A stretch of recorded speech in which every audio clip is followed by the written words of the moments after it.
Saudara, selamat malam, selamat berjumpa kembali dalam acara yang berkati kita. Saya yakin dan percaya kita sudah masuk di hari yang ke-86, satu hari yang tidak pendek, tapi waktu yang cukup lama juga kita boleh bersama-sama. Dan saya juga merasa senang bahwa semakin hari semakin berkembang dan semakin banyak orang boleh berkumpul dengan kita semua dan become owners atau orang-orang atau pribadi-pribadi yang masuk di dalam One Worship Night. Saya sebut sebagai owners dan mereka sudah masuk juga. Anda tentunya sudah masuk juga di dalam WhatsApp grup, dan di sana Anda bisa berbagi ya. Dan saya yakin dan percaya bahwa program ini bukan hanya begitu saja, tetapi program ini memang dasarnya adalah bagaimana Tuhan yang dimuliakan, hanya Tuhan yang dimuliakan ya. Mari sebelum kita akan masuk di dalam pujian penyembahan, kita mendapatkan dulu renungan singkat dari firman Tuhan yang akan saya ambil dari kembali Kejadian pasalnya yang ke-26 ya, ayat yang ke-6 sekarang sampai dengan ayat yang ke-8, 6, 7, 8. The third trilogy ya, trilogi daripada bagian yang ketiga tentang bagaimana Ishak itu diberkati. Ishak diberkati, kita pun juga bisa diberkati. Mari kita baca bersama-sama Kejadian 26 ayatnya yang ke-6 sampai dengan ayatnya yang ke-8, saudara ya. Kita baca bersama-sama, 1, 2, dan 3. Jadi tinggallah Ishak di Gerar. Ketika orang-orang di tempat itu bertanya tentang istrinya, berkatalah ia, dia saudaraku, sebab ia takut mengatakan ia istriku. Karena pikirnya, jangan-jangan aku dibunuh oleh penduduk tempat ini karena Ribka, sebab elok parasnya. 8. Setelah beberapa lama ia ada di sana, pada suatu kali menjenguklah Abimelek, raja orang Filistin itu dari jendela. Maka dilihatnya Ishak sedang bercumbu-cumbuan dengan Ribka istrinya. Mari kita baca ayat yang ke-9 boleh saudara. 1, 2, 3. Lalu Abimelek memanggil Ishak dan berkata, sesungguhnya dia istrimu, masakan engkau berkata dia saudaraku? Jawab Ishak kepadanya, karena pikirku jangan-jangan aku mati karena dia ya. Saudara, ini bagian yang lain yang kita bisa melihat bagaimana bagian yang pertama. Saya katakan bahwa Ishak itu dipanggil dan ditentukan oleh Tuhan. Dia menjadi keturunan daripada Abraham, dan dia mewarisi berkat Abraham itu. Dan kita tahu bahwa Tuhan kita atau Allah kita adalah Allah keturunan, saudara. Ya, dia sangat mencintai seseorang yang harus menghasilkan juga keturunan ilahi. Amin. Jadi kalau saya dipanggil oleh Tuhan, maka saya harus berhati-hati dengan pilihan hidup saya, khususnya di dalam menentukan pasangan saya selanjutnya. Karena di dalam hidup saya sudah ada panggilan dan pilihan itu. Jadi Tuhan akan kawal hidup saya selama juga saya memperhatikan firman Tuhan. Dan kalau Anda melihat bagaimana Abraham hidup, kan kemarin kita bahas itu ya, bahwa ayat yang kelima, Abraham itu telah mendengarkan firman Tuhan, memelihara kewajiban Abraham di hadapan Tuhan, yaitu segala perintah, ketetapan, dan hukum Tuhan. Dan itu berimbas kepada keturunannya. Keturunannya adalah Ishak. Ishak adalah keturunan yang ditentukan oleh Tuhan. Betul? Karena sampai di usia tua, Abraham baru mendapatkan dia. Berarti di sini kita bisa melihat rencana Tuhan yang maha dahsyat. Bisa, kalau Anda tidak mendapatkan keturunan, bisa keponakanmu, bisa orang-orang yang ada di sekelilingmu. Berkat Tuhan itu tidak akan pernah berhenti. Karena engkau hidup dengan benar di hadirat Tuhan, maka Tuhan akan memperhatikan itu sebagai kebenaran. Amin. Entah cucumu, entah keponakan, entah ipar, sepupu. Karena Tuhan akan memperhatikan itu. Dia adalah Tuhan keluarga, saudara. Dia adalah Bapa, Putra, dan Roh Kudus dalam satu kesatuan ya. Bukannya kita mengatakan kita memiliki Allah yang tiga, tidak, tapi Allah yang esa ya. Di dalam Bapa, Putra, dan Roh Kudus, di dalam nama Tuhan Yesus Kristus. Nah, dari sini ada bagian yang ketiga. Kenapa Ishak diberkati ya? Dan yang kedua kan kemarin saya katakan bahwa Ishak juga menabur, saudara. Ya, ini juga bagian yang penting sebagai orang Kristen. Bahwa saya dan Anda tidak luput dari apa? Memberi. Dan yang ketiga, saya bagi tiga, divided into three. Yang pertama, kalau Anda memperhatikan di ayat yang ke-6, Alkitab katakan, jadi tinggallah Ishak di Gerar. Jadi tinggallah Ishak di Gerar. Ya. Sebelumnya, kenapa dia harus tinggal di Gerar?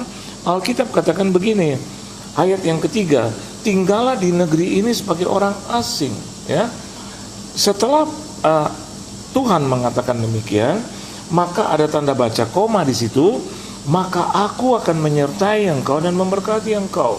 Terus bla bla bla bla. Sebab kepada mula dan kepada keturunanmu akan kuberikan seluruh negeri ini, dan aku akan menepati sumpah yang telah kuikrarkan kepada Abraham ayahmu. Saudara dengarkan baik. Sebab kepada mula dan kepada keturunanmu akan kuberikan seluruh negeri ini. Dengan kata lain, ketika Tuhan berjanji, dia berjanji tidak tanggung-tanggung. Halo.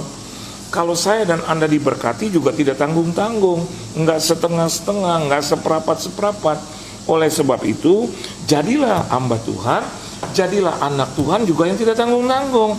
Jadilah pelayan Tuhan juga yang tidak tanggung-tanggung. Jadilah orang yang benar, orang yang beribadah kepada Tuhan, yang percaya kepada Tuhan, jangan tanggung-tanggung. Halo. Jika engkau sungguh-sungguh mendengarkan perkataanku, apa artinya? Jangan tanggung-tanggung. Ya. Dan saya mau katakan, kalau ada orang berkata negatif, ada orang yang selalu berkomentar tidak baik kepada orang, saya mau katakan dia percaya tanggung-tanggung. Lalu, orang yang percaya kepada Tuhan sungguh-sungguh, dia nggak mempedulikan yang lain. No. Dalam arti kata, dia tidak mengasihi bukan itu, dia tidak peduli bukan itu, tapi omongan segala macam itu dia akan sisihkan. Karena kepercayaannya kepada Tuhan itu penuh. Nggak setengah-setengah. Alkitab katakan, Yakobus katakan, mendua hati nggak dapat apa-apa.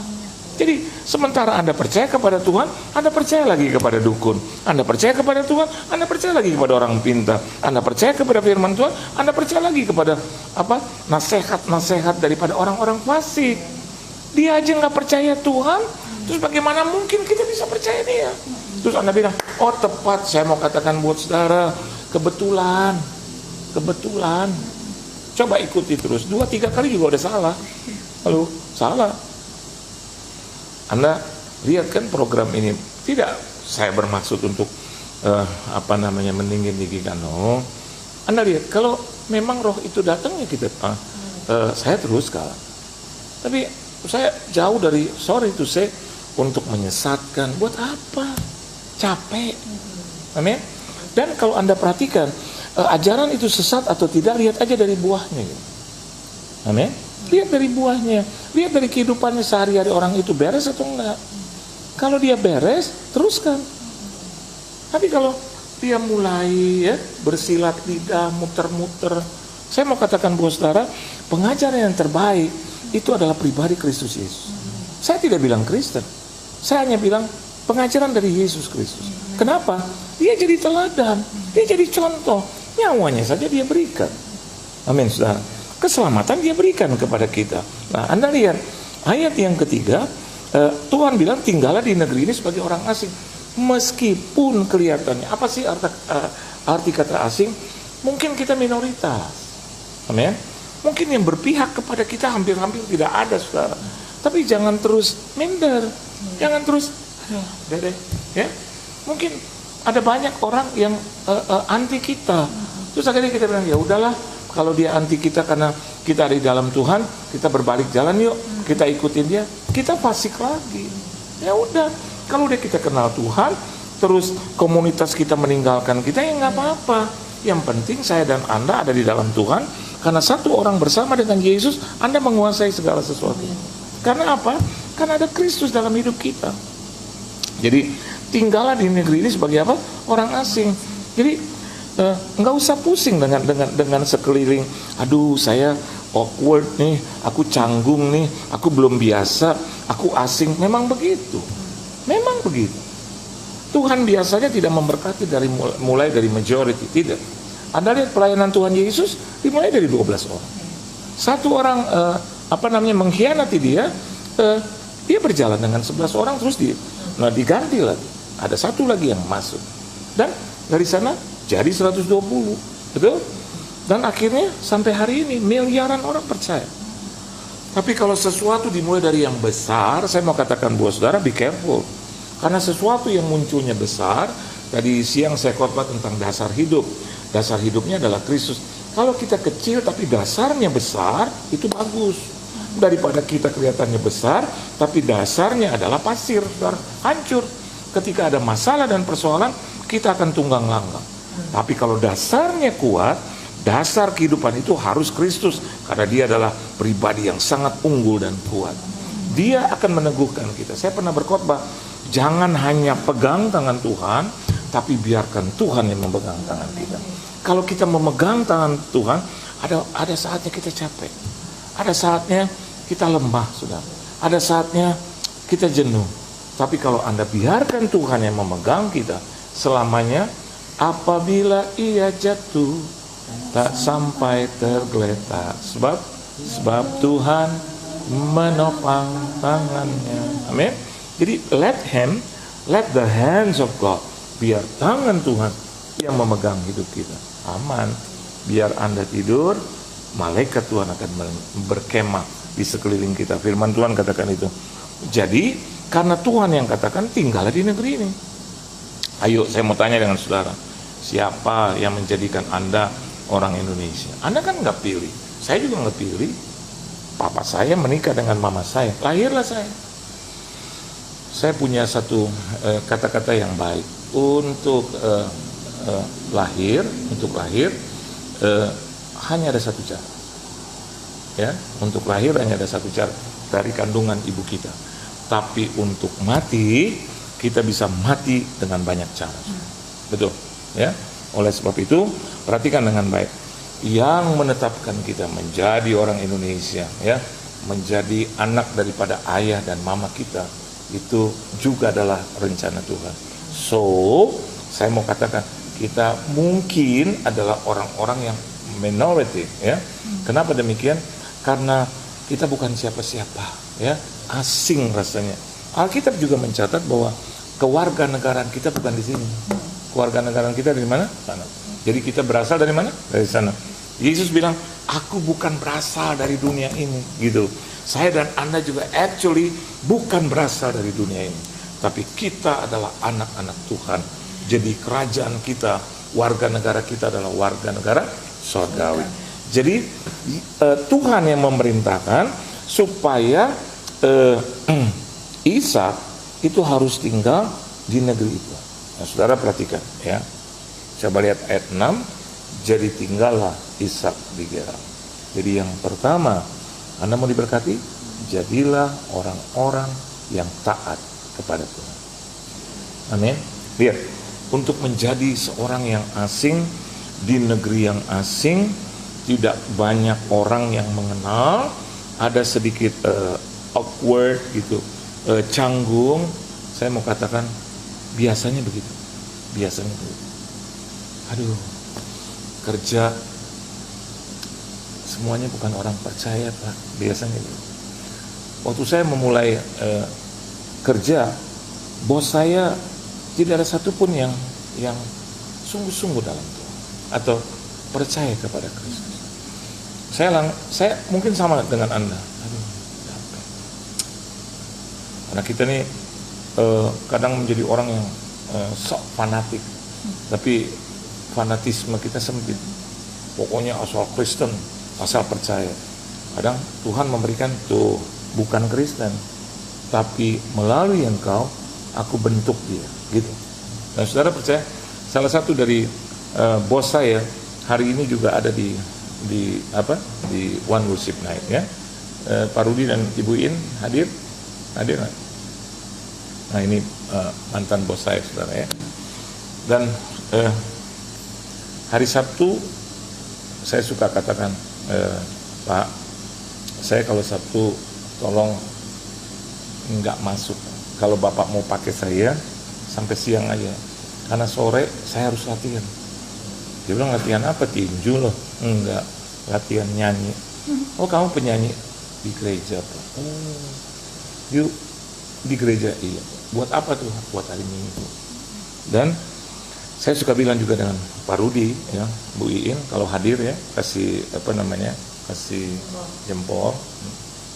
Kalau hari Minggu, maaf ya Pak, saya dengan sangat berat hati nggak bisa masuk. Bapak boleh perintahkan saya dari Senin sampai Sabtu. Sabtu sore saya harus latihan. Sabtunya sampai Senin siang, menjelang sore saya harus latihan.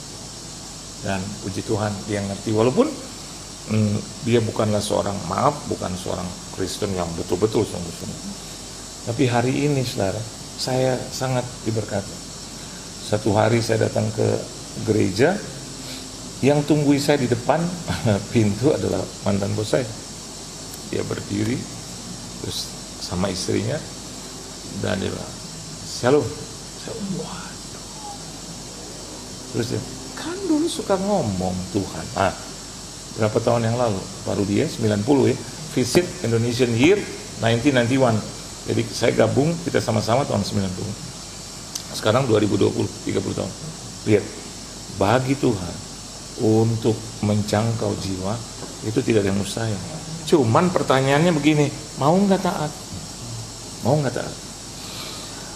Ishak di sini sebagai pribadi yang minoritas, asing, tapi dia mau mengikuti perkataan Tuhan. Saudara, dari perintah Tuhan di tengahnya ada janji. Ya, nangkep ya. Jadi perintah dulu, hukum dulu, setelah itu ada janji, dan setelah ada janji baru kita lakukan. Lihat sekali lagi, perintah dulu, hukum dulu, terus perhatikan ada janji di situ. Tuhan tidak pernah memberikan kita perintah tanpa ada janji, nggak pernah, tidak akan pernah. No. Perhatikan ucapan Yesus ya, engkau akan bersamaku engkau akan bersamaku di Firdaus hari ini juga. Itu janji. Aku akan pergi ke rumah Bapa ya, menyediakan tempat bagimu ya. Terus karena begitu besar kasih Allah akan dunia ini sehingga ia telah mengaruniakan anaknya yang tunggal supaya yang percaya kepadanya tidak binasa melainkan beroleh hidup yang kekal. Selalu ada hukum, ada janji. Nah, setelah ada hukum, ada janji, maka di ujungnya Tuhan mau saya dan Anda melakukan. Amin. Jadi dia berikan hukum, dia berikan perintah, sekaligus dia berikan janjinya. If selama saya dan Anda memenuhi, ya, melakukan. Dan Ishak, Alkitab katakan, coba kita lihat situ di ayat yang ke-6, salah satu ayat yang pendek dalam bahasa Indonesia. Jadi tinggallah Ishak di Gerar. Kenapa dia tinggal di situ? Alkitab bilang karena itu perintah Tuhan. Kalau Tuhan sudah memerintahkan, hey, jadilah engkau, hiduplah di Indonesia, tinggallah di Indonesia.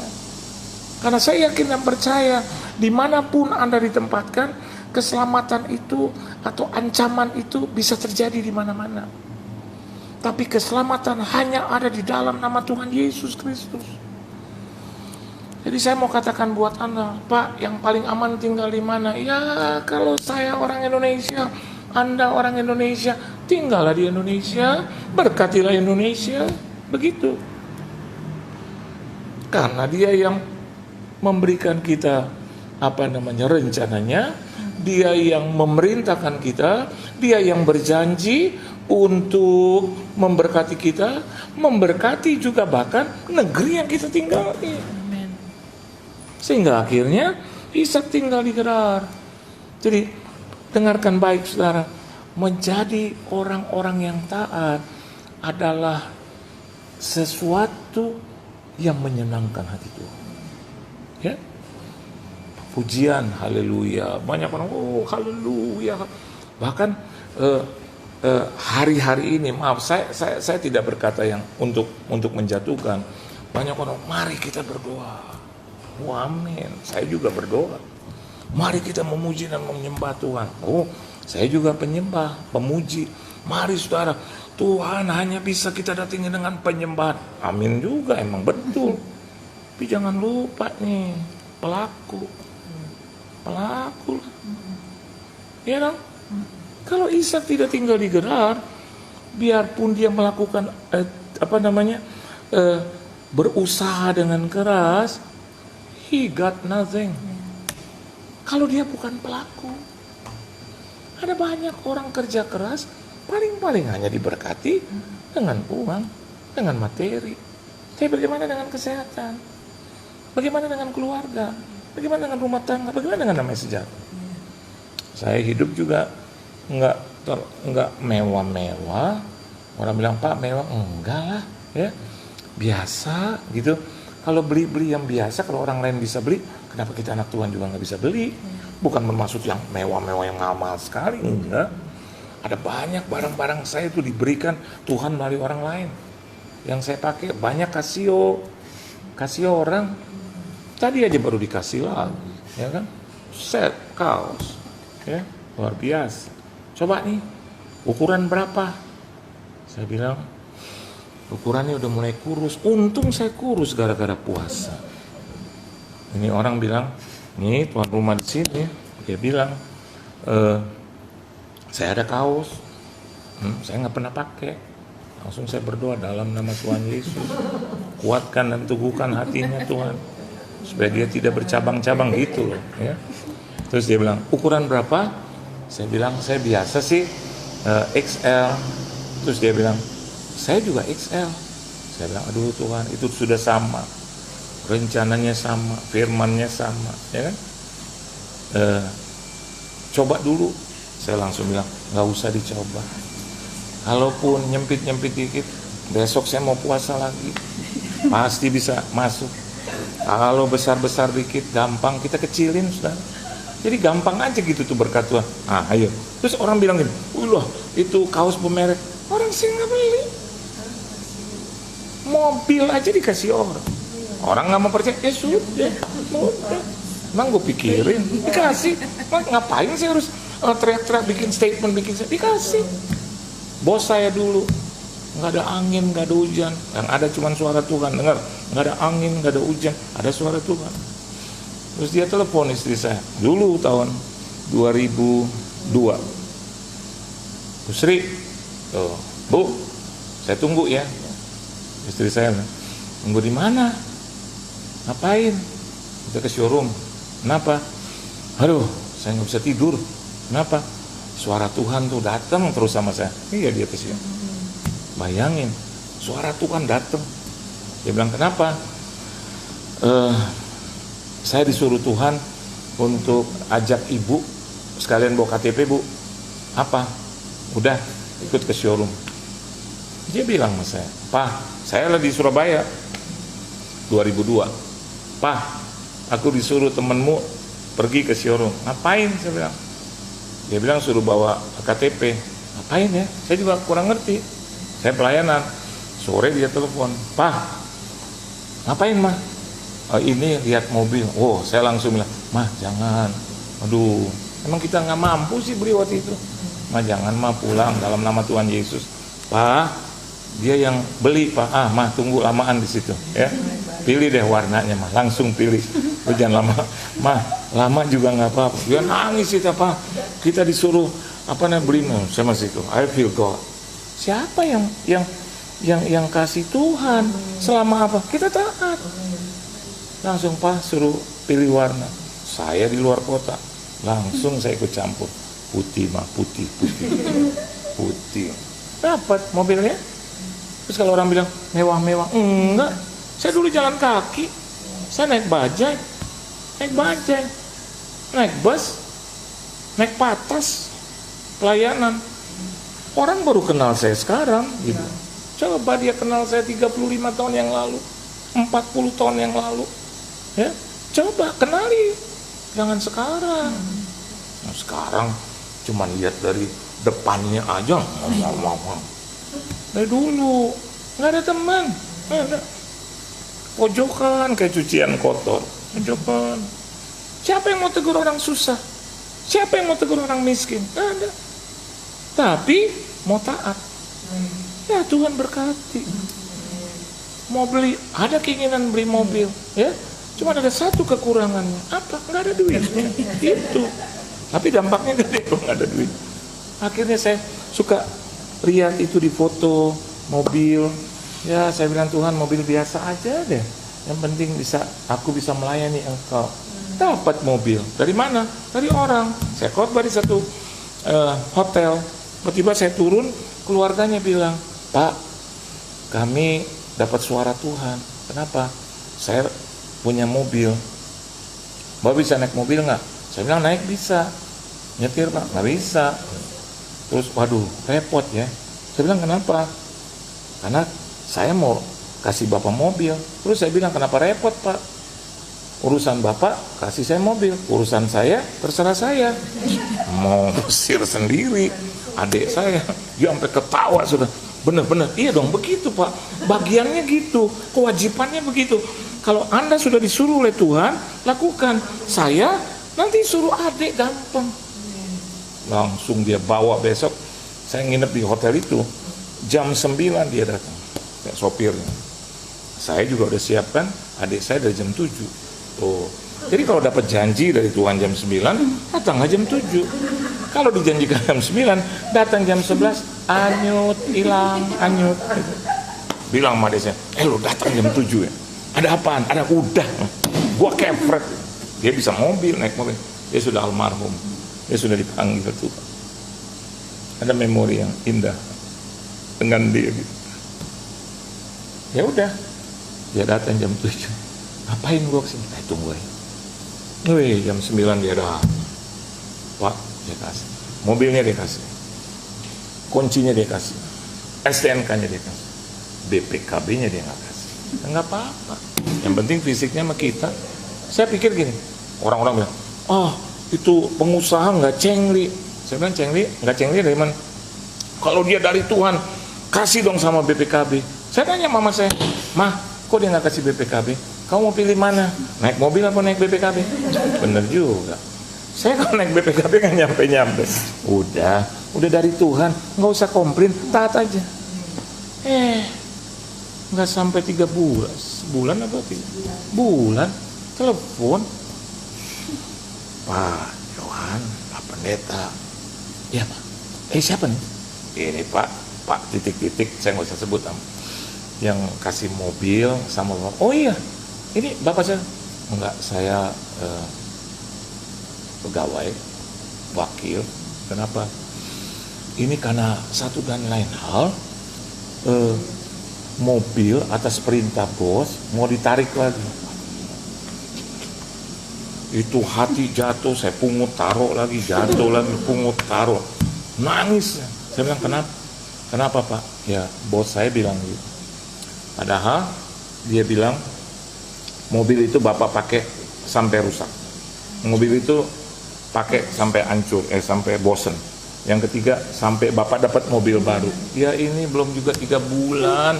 Istri saya tadi bilang 1 bulan. Oke lah, di bawah 3 bulan dah gitu. Aduh, ini kayak dirobek-robek.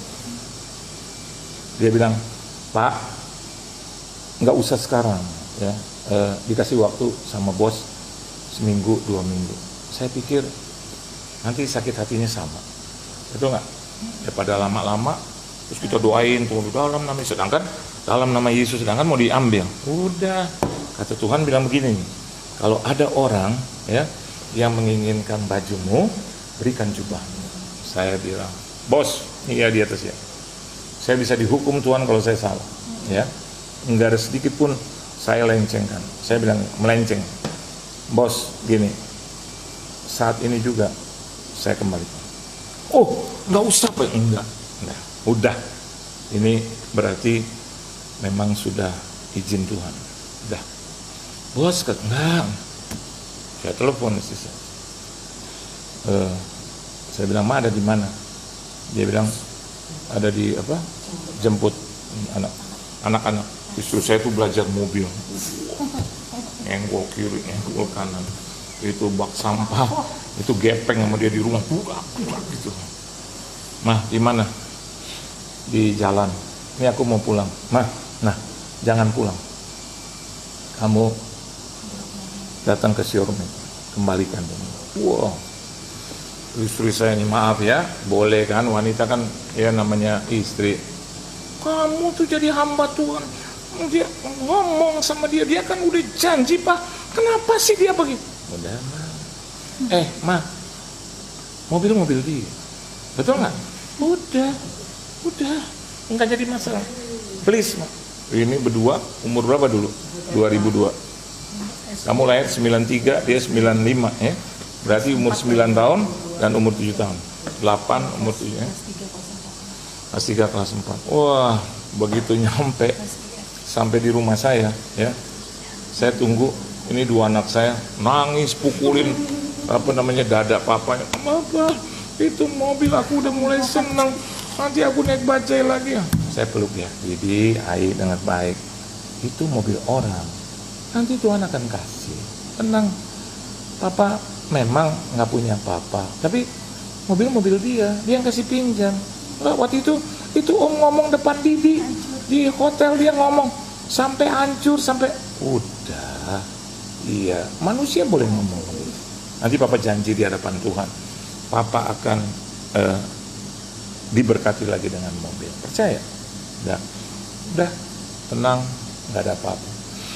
Dan dengan mudah Tuhan bisa memberkati kita. Saya bilang ya, ada seseorang, bos saya juga, mantan bos saya, mudah-mudahan dia dengar juga ini ya. Dan dia bilang, Bu Sri, itu tadi yang saya cerita ya, kejadiannya 2002 dan hanya selang beberapa waktu saya dianugerahkan mobil yang lain, tapi BPKB-nya di kita. Tuhan cuma mau uji, mau taat nggak, gitu ya.